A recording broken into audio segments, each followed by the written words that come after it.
नमस्कार, मैं Rakesh Kumar, assistant professor भगवान आदिनाथ कॉलेज ललितपुर से बीएड सेकंड ईयर पढ़ रहे हैं। हम लोग सेकंड ईयर का फर्स्ट पेपर पढ़ रहे हैं, भारतीय शिक्षा के ऐतिहासिक परिप्रेक्ष्य। इसका थर्ड यूनिट पढ़ रहे हैं। थर्ड यूनिट का सबसे पहला कंटेंट है विश्वविद्यालय शिक्षा आयोग 1948।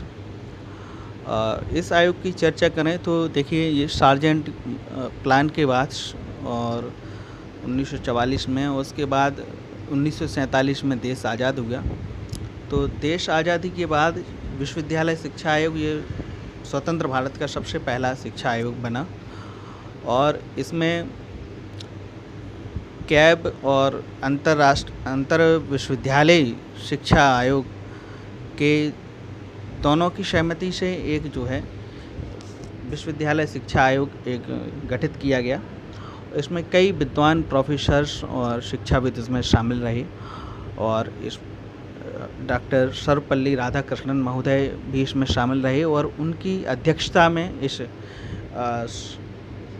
कमेटी का गठन किया गया और 1948 में जो है उन्हें इसका अध्यक्ष बनाया गया और उनके नाम से ही इसको राधाकृष्णन आयोग भी कहा जाता है इसी को, और विश्वविद्यालय शिक्षा आयोग भी कहा जाता है। तो 4 नवंबर 1948 को ये गठित किया गया और उस समय जो विश्वविद्यालय शिक्षा व्यवस्था थी, लोग बाग उससे संतुष्ट नहीं थे, विद्यार्थियों की संख्या बढ़ती जा रही थी लगातार। तो उस समय ये बड़ा जो है इसमें अच्छा कदम रहा सरकार का और बढ़िया ये आयोग बनाया गया। इस आयोग की रिकमेंडेशन की चर्चा हम लोग कर लें। सबसे पहले रिकमेंडेशन में इसके विश्वविद्यालय शिक्षा के उद्देश्य निर्धारित किए गए कि विश्वविद्यालय शिक्षा का उद्देश्य क्या होने चाहिए।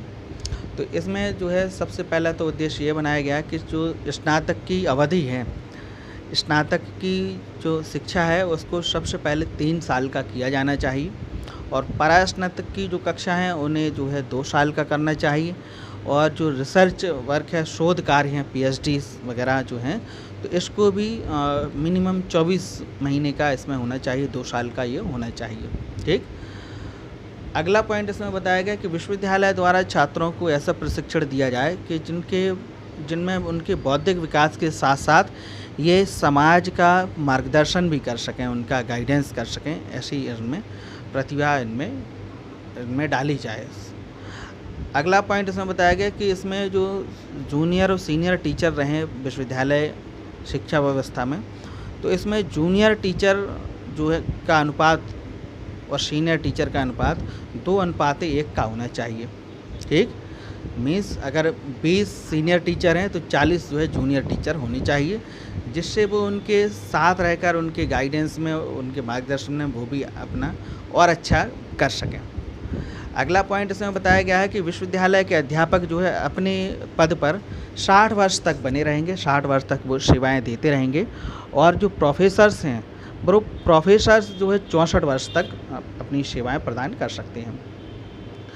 अगला इसमें बताया कि छात्रों में राष्ट्रीय एकता, विश्व बंधुत्व की भावना, समानता, भाईचारा और श्रेष्ठ मानवीय गुणों का विकास करना, ये इसका उद्देश्य होना चाहिए।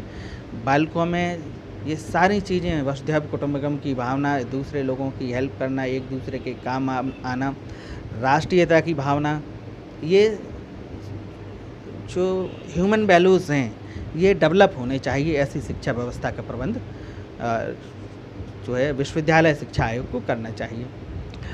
अगला पॉइंट इसमें बताया गया कि शिक्षकों के वेतन तथा कार्यों के लिए भी अनुदान देने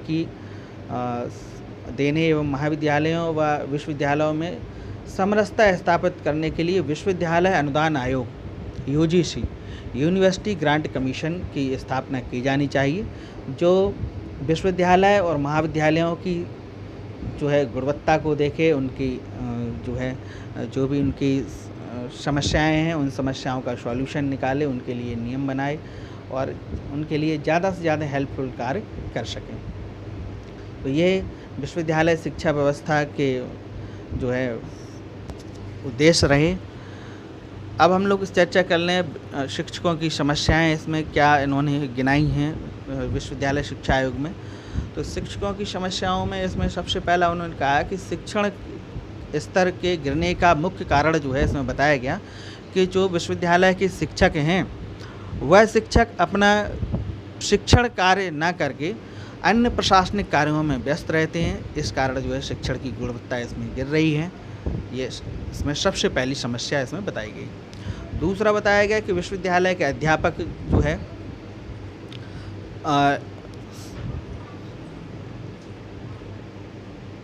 विश्वविद्यालय के जो अध्यापक हैं इन अध्यापकों का अपने विषय पर पूर्णतः कमांड होना चाहिए।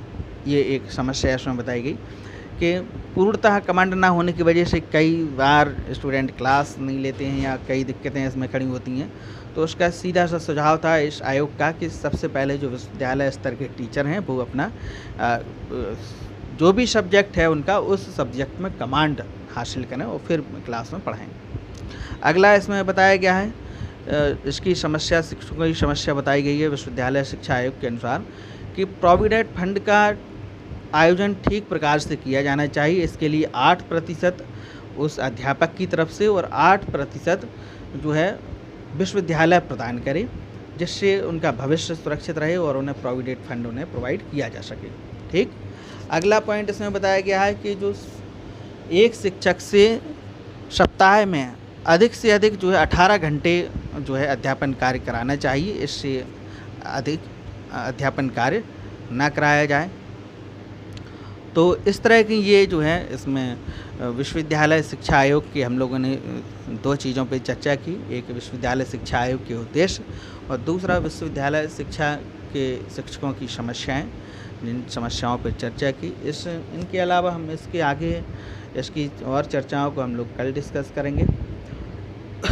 आज के लिए इतना ही। नमस्कार, धन्यवाद।